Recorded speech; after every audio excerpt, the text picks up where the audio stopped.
I set up plans for a picnic yesterday and told Minnie to take some time off today. She insisted on checking in at the library first, but promised she'd be free at noon. So now all I have to do is be romantic. Wow. All I have to do is doing a lot of heavy lifting in that sentence, my goodness. With Minnie's hand in mine, I lead the way into Professor Potsdam's greenhouse. The air is warm and damp and smells of fresh soil and bruised blossoms. That is the worst way anyone has ever said the word blossom before, and I apologize. Minnie stops and stares at the enormous leaves waving over her head. Oh, I didn't know this was here. I'm glad I could surprise you. I should make notes on these plants in case they come up in future green magic lessons. Stop. Date. Relax. Right. Sorry. Besides, you should be careful. Some of these plants can bite. Yeah, let's not have a picnic near the fly trap. A fly trap won't hurt you. It's not sharp. It feeds by holding something still long enough to dissolve it. I know. I've been here with the Nature Club. Big up, homies. Big up. Oh, I missed that one. I guess you'll have to be the expert and tell me about the rest of these plants. I hope you don't feel bad that you're not an expert in everything. She did. Sorry, I probably shouldn't tease you. I don't mind a little teasing if it's you. Now it's my turn to feel slightly embarrassed. How about we take a look at this picnic lunch? Okay. We seat ourselves, cautious not to crush anything. What have you brought? Just sandwiches. I don't know how to cook. Maybe we could practice together sometime. That would be nice. Thank you for the food. What? She's saying that before, right? Okay, cool. I was going to say that was the shortest date in the world. Cheers to the sandwiches, mate. On the head, son. We are mostly quiet for a while as we enjoy our meal and the embracing atmosphere of the greenhouse. You know, when I first came to this school, all I could think about was the hamburgers and cheerleaders. That was my vision of America. I guess we have that reputation. Oh, God, I'm trying to quote a song, but it's way too old for anyone to know because it's the Crash Test Dummies, and I also can't remember the song. It's Coffee Spoons and something. Ugh. I'm not. Just ignore I said anything, okay? Let's just move on before I reveal myself to be old. It's not completely wrong. I've had plenty of hamburgers, but eating here with you is nicer. What about the cheerleaders? Well, there's you. What? I remember how excitable and enthusiastic you looked the day we met, even first thing in the morning. And you're always encouraging other students to do better, cheering them on. With your hair up like that. Oh, I think my American dream worked out pretty well. Well, I used to dream that I would meet a charming British prince. Okay, I mean, I've tried to describe you, and now you're describing someone who isn't me, so let's see you try and do this. Don't worry, I don't mind that you're not a prince. Lol. I think my dream is doing okay too. Neither a prince, in her eyes, or British. We're not the same! She smiles at me, innocent, happy, and relaxed, like the flowers of the greenhouse sheltered from the Vermont chill. I used to drive my roommate crazy talking about you. Really? Sometimes I think everything I do drives Pastel crazy. We've never really made friends. I'm sorry. Why would it be your fault? It's for existing? Oh, it's not her fault. I talk too much and not about the things she's interested in. She's had so many boyfriends, I thought it might help us bond if I talked about the boy I liked. But I guess nobody likes hearing about somebody else's crush all the time. I mean, to an extent. Maybe, hour-long talks several days in a row is probably going to be a little rough.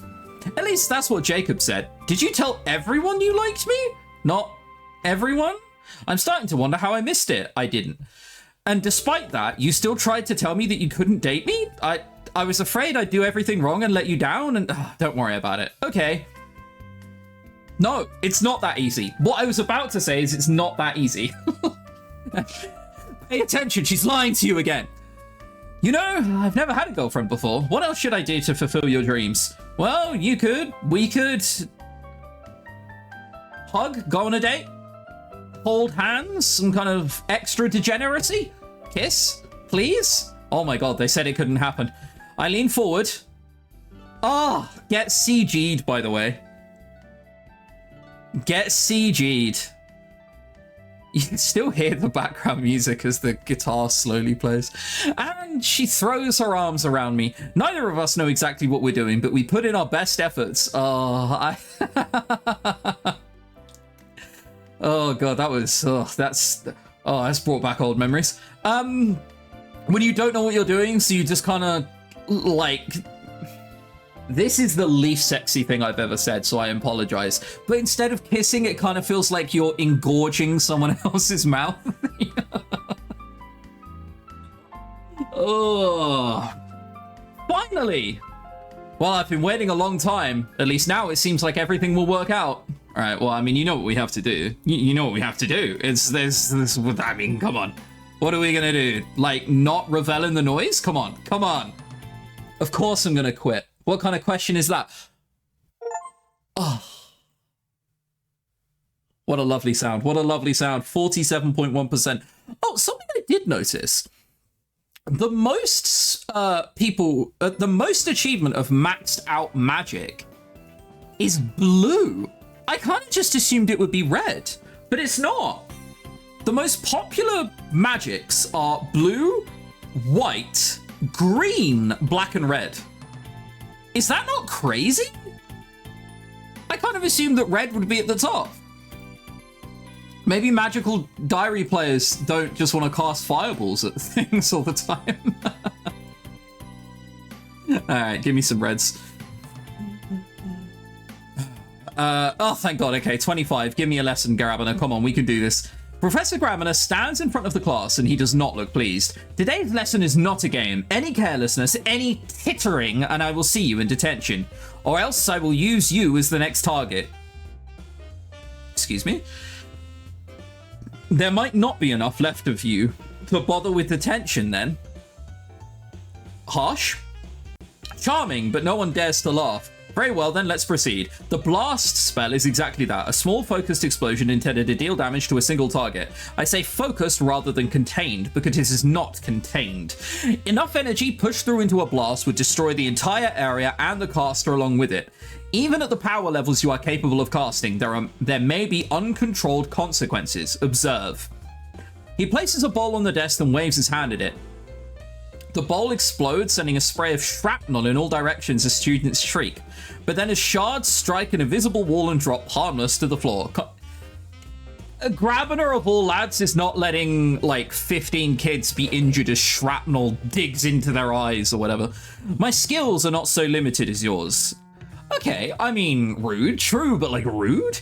Is it necessary for him to show off so much in front of his students? I suppose it makes the safety lessons memorable. I mean, it feels necessary here, dude. A blast spell can damage even stonework, but consider the risks before you blow dungeons apart around you.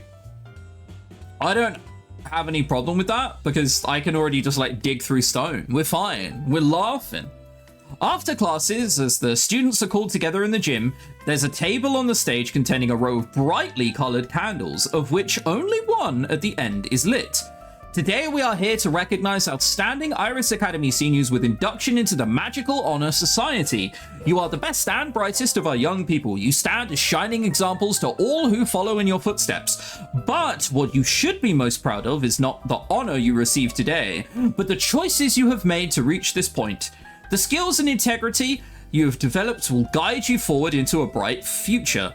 Therefore, as I call your names, please come up to the stage and take one of these candles to pass on the light. This kind of feels like we're graduating, but we're not.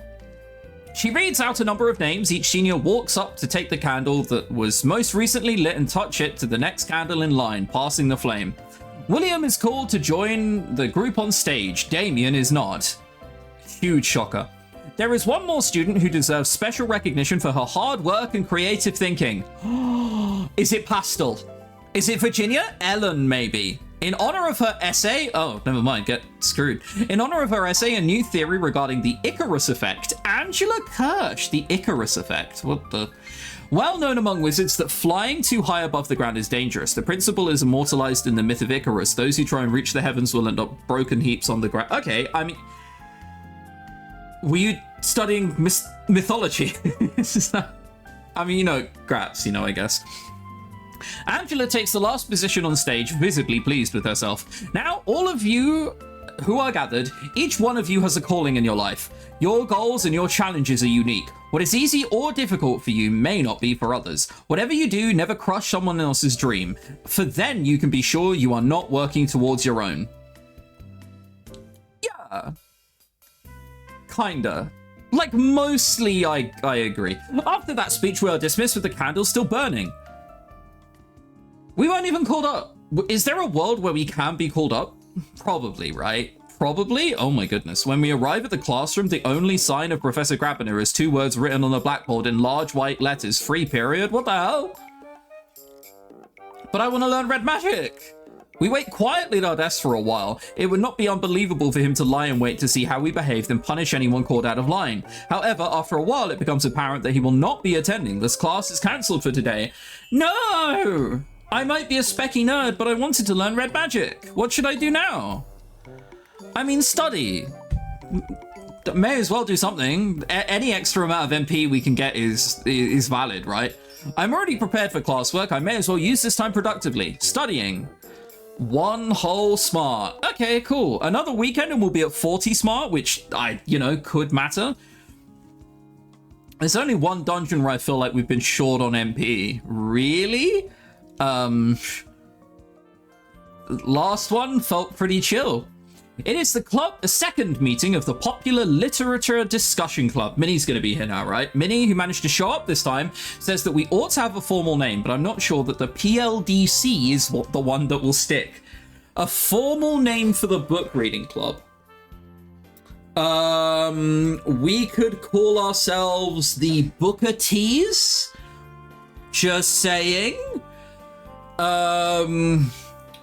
Maybe we could have some kind of competition running in our book club and we could call ourselves the Booker Prize. Oh god, I mean, how long are people going to sit here, Chris, and watch you make shit book puns? I'll stop, I promise. Today's topic of discussion is Darkest Moonlight, under which, according to the back cover, nothing looks the same. So I was really surprised when this book turned out to be about microbots again, except they're totally different. In our last book, the microbots were a threat because they could multiply quickly and consume anything, including people. In the story, the microbots are injected into the protagonist, but they don't consume them or try and make more of themselves. Instead, they give each person special powers. Not even the same powers for each person. Why are they called microbots if they aren't the same thing at all? Nanobots are just machines. Like computers, they could be programmed to many different tasks, which doesn't mean they can really give people superpowers. Then why? Because it's something people can believe, because it's something they don't understand. That's how it always works. Oh my god, they look fed up with me. Man, we tried to make this, could this exist in reality? And they're just like, oh god, I've been on internet forum before, help. There used to be so many stories of people getting superpowers after being hit by lightning or radiation. What? Were there? Okay, which would probably just burn you or give you cancer. Yeah, they wouldn't do very nice things, that's for sure. And when more people think that, they became less popular in this kind of story. Right now, tiny robots are a thing people don't understand very well, so they'll believe anything. There's a saying, any sufficiently advanced science is indistinguishable from magic, which isn't really true. It is when magic is the answer which is the answer people turn to in order to explain anything they don't understand. Well, there's a few answers for that, but sure, magic can be one of them. But society has changed, and now some people use science as a hand wave to explain without thinking. I think that's probably too far in the other direction, but yeah. Science or religion or magic, for some people, are all just ways to say, I don't know. Okay, there's a lot to unpack here, Minnie. No? like you don't have to understand the science, but someone can tell you why they have worked out that way. Whereas if someone told me that the reason the wall in my room is destroyed is because someone cast blast on it, then I would look at them a little skeptical when they tried to explain how they'd done it. I'd be looking for the wrecking ball. What was that? I missed that line. Lazy ways. Shortcuts, like in this book, it's not about microbots, it's about people and murder and the government. Right, it didn't matter how the powers worked, it matters what people did with them, and why they were being tested.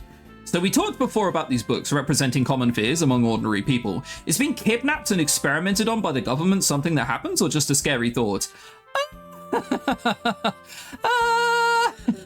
Depends who you ask. It has happened. Not kidnapping, but there have been experiments on patients and prisoners and students. Okay, so the prisoners has happened. Students? They're out here putting 3 heads on a student and hoping no one would notice? What do you mean, students? You know, a lot of teenagers would love it if someone kidnapped them and made them into superheroes. Donald, why did you accept to join this book club? And is it too late to throw you out? Especially if it gave them a ready-made girlfriend or boyfriend. Oh god, that can't be your only goal, surely. You cast magic, bro. After that, we chat a while about the murder thriller part of the plot, in which bits were the most exciting, but I'm a little distracted. Does low world society really see science and magic as almost the same thing? Is that dangerous? Low world. Or doesn't that make us safer? Probably safer. Did Miss Darden give us this book as a warning? She's just giving you popular stuff, man. You're reading the equivalent of Twilight and wondering about philosophical meaning. I wouldn't worry. When we're done, we receive the next book that the librarian has picked out, The Truest Lover. Surely this one won't be about microbots. The Truest Lover? Oh god, they're Gabriel's Inferno posting. Help, help! Oh, finally, a 2 magic red, let's go. Today is cold, but mostly sunny, and the Nature Club has decided to go out for a walk. It's the Nature Club time! Oh my god, I almost forget you guys exist sometimes. Outside of the protected bubble of Iris Academy or the commonly used roads, snow still lies heavily on the ground. The trees remain bare, waiting for a whisper of spring. Now, while many creatures are sleeping for the winter, others can still be spotted foraging, like squirrels. Likely won't see much but birds, or squirrels. Our feet crunch too loud, but watch for tracks in the snow. Then we can, like, walk on our tiptoes or something. Might see the prints of a snowshoe hare or a fox. If we're very lucky, we might catch sight of a fisher cat. What the hell is a fisher cat? It looks like a squirrel. It looks like a squirrel. I've never heard of it, though. I lean over to whisper to Manuel. What's a fisher cat? Fishes are sort of like weasels or martins. They eat porcupines. Squirrel, weasel, it's the same thing. It's a long rodent thing with a long tail, you know? Porcupines are native here? I hope we spot one. The most likely encounter would be a deer, plenty of them around. Or a not a deer. Is this a real thing? What? It's like, never mind. It must be a joke or a punchline that I'm thinking of like this. It's when you think you see a deer, but then you realize it's not a deer. The antlers are the wrong shape and its legs have big muscles and bend in all the wrong ways and it's just wrong. What are you talking about? What? They can stand up on their hind legs or shift into human form, but if you see them do it, you'll be cursed and die. Why are you here? That is a myth. Myths are just stories that people don't understand very well. Myths are like there's monsters in the wood because someone saw like a really big owl at night. Like, come on. I found a weird antler once. It might have been a knot from a knotter deer. I've never heard of a knotter deer, but there certainly could be otherworld deer folk with magical powers. Or it could be a fancy of Nara's. Until I see one myself, how would I know? We walk around in the woods for a while, enjoying the cold, fresh air, but no monstrous deer make an appearance? Oh, shame. I'd have cast Blasted it. I'm prepared with red magic now. When Professor Grabiner stands, everyone snaps to attention at once. We have previously discussed the pitfalls of using magic to create an explosive force. If you cannot control all aspects of an explosion, how might you direct a large force with less risk? A spell of crushing focuses force in towards your target, thereby containing the effect. Observe. He sets a small metal rubbish bin on top of his desk. It crumples it upon itself like an empty soda can. With this spell, you can deliver a large amount of damage to a single target in one blow than you could with a slash. Okay. Why were we taught slash? The more red magic you can control, the more force you can channel. Yeah, I mean, that's going to be why, isn't it? I trust that by this point, you need no further reminder of the ill risks of power ill used. Just you wait. You wait until the next exam. I seem to remember that there is one against a student at some point, although that might have been the frog. I will kill the other student if I need to. Damage increases with red magic skill. Oh, that's kind of cool.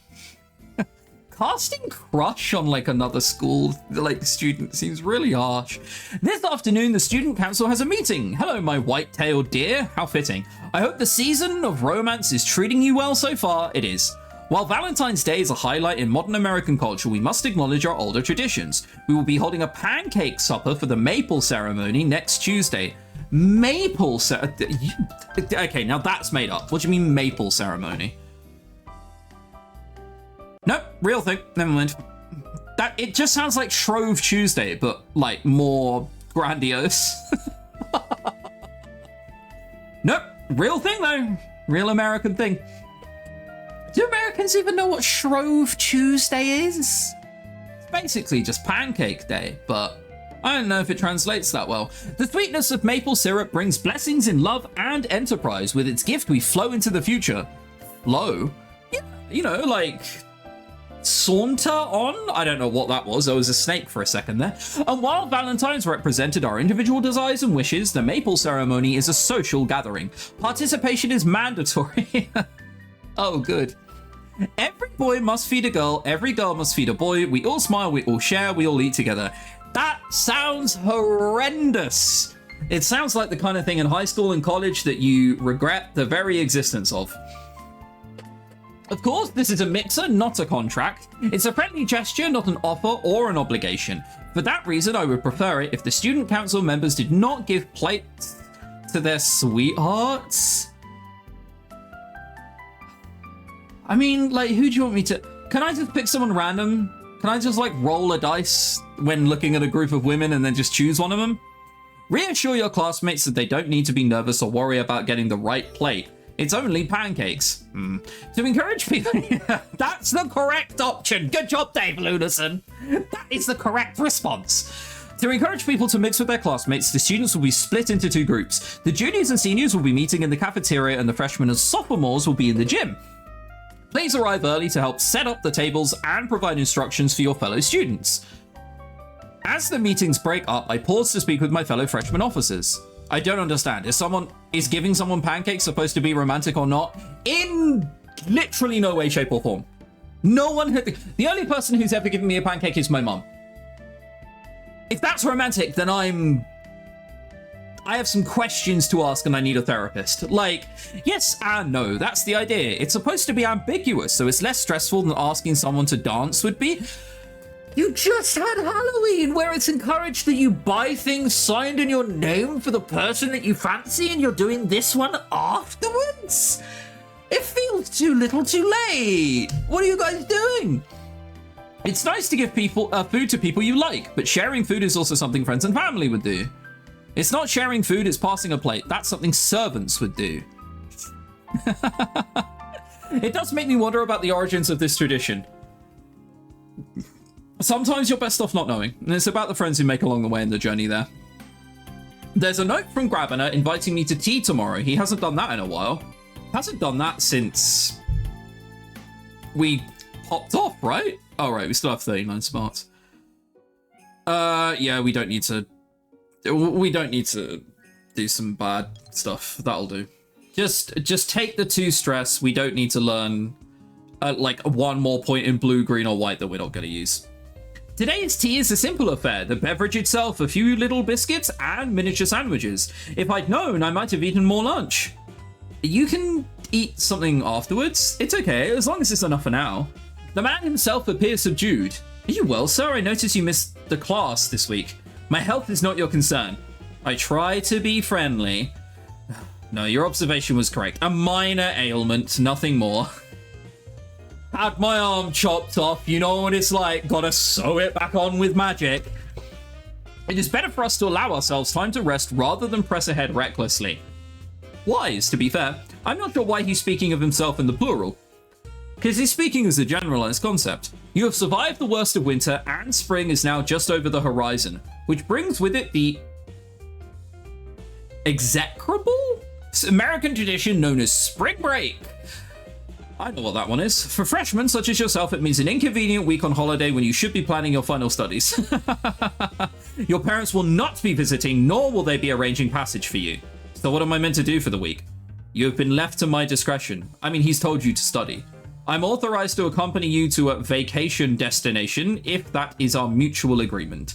You would be under my supervision at all times and preferably within my sight. The risks of wanton mixing with the non-magical population should not be understated. This is a dangerous island.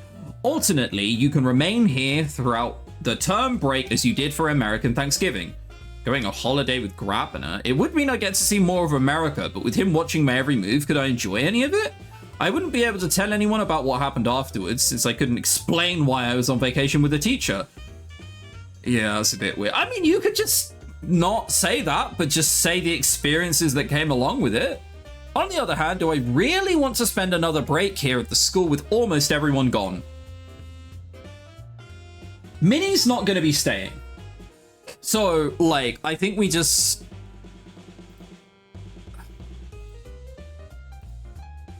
More content is better. So I think I'd like to go on a vacation. I hope. I think it would be nice to go somewhere if we can agree on a destination. Was there anything you were particularly hoping to visit? Oh my god. Okay. Okay, so a tropical island is Hawaii. The swamp is Miami, but also half of Florida anyway. The Wild West doesn't exist anymore. A theme park on Las Vegas.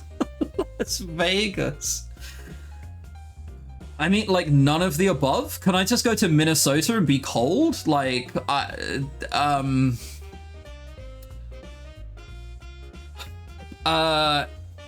is he just gonna say no to all of these, maybe? Hit me with the swamp. Could we visit a swamp? A swamp. I've never seen one, and I've heard about American gators and the hanging moss of the zombies. An unusual interest, I will look into it. We can return to this subject later. Okay, there you go. For your records, the break period will begin on the 22nd of the month and run through to the 30th. Okay, he sips his tea. So, there was some unpleasantness the last time we broached this topic. That's a concerning start, yep. However, I am required to ask, are you dating anyone? To which I'll say, not dating anyone, I'm dating any 5. And then I'll just say it's Minnie. Your relationships with your fellow classmates. You mean Minnie? Your advice was perfect. Professor Potsdam was happy to help and we had a wonderful day. Well, good. It's not quite as simple as that, but I really don't want him to worry about it. Oh, I thought he was gonna warn us about, like, not dating classmates again, because we're gonna have to yeet off fairly soon. No. Okay, Pog. There's nothing for me to do but finish my tea. Yeah, at the end of the week. I noticed it that time. I saw it coming. So, what's the date? Oh my god, that's so far away. Okay, I think we're probably just gonna have to, like, reduce the stress like normal. Someone is knocking on my door. Astal? Good morning. Were you looking for Minnie? No, I know where she is. I was looking for you. Beige? Bay? Beige? What?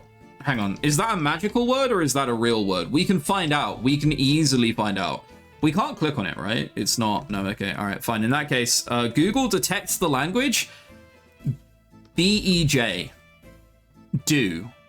In Albanian. Okay, good. Glad I'm looked. I knew you looked familiar. In a panic, I grab her shoulders and pull her into my room. Might have forceful. You certainly have grown since we were children. Yeah, I guess this kind of checks out. She'd have to remember eventually, otherwise why would she be here? You remember that, don't you? What do you want? Who says I want anything? Maybe I'm just here to catch up on old times. I don't believe that. Of course you don't.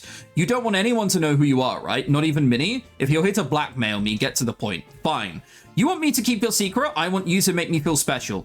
Talk to me, hold doors for me, pay attention to me like I was your girlfriend. Minnie is my girlfriend. She doesn't have to know. The maple ceremony is tomorrow, isn't it? So treat me. What do you mean treat you? Serve me first, put hearts on my pancake. Call me princess. Well, it's a little strange, but it doesn't do any harm. Besides, Potsdam did tell us that as officers, we shouldn't serve our sweethearts. Fine. What? Why can't I say no? Excusez-moi?